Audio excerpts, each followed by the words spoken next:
Tên á thơm ngon hả thơm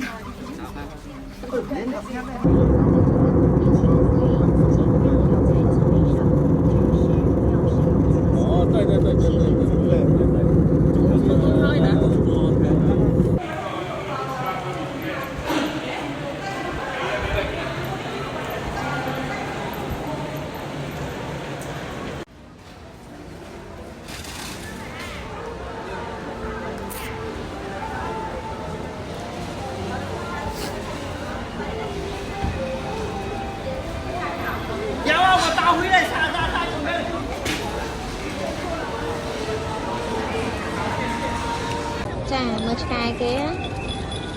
chuột chân nhung vậy chà là chua con chi mẹ mùi chi thằng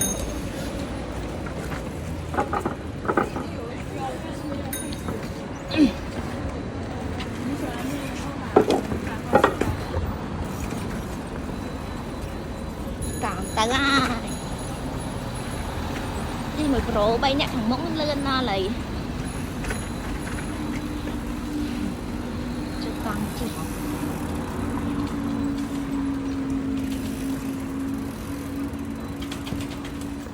nè chị con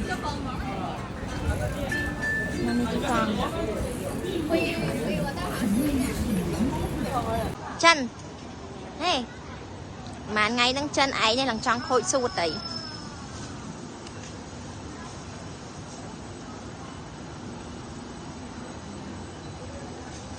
là mặt đo được thương lửa cả thống khăn đang một lửa cả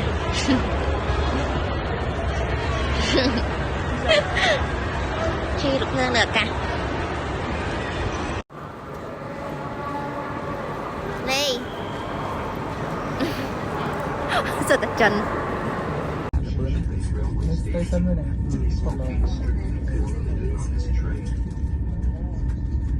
khoáng tung nó không chân nó khai khoáng tung khai khoáng tung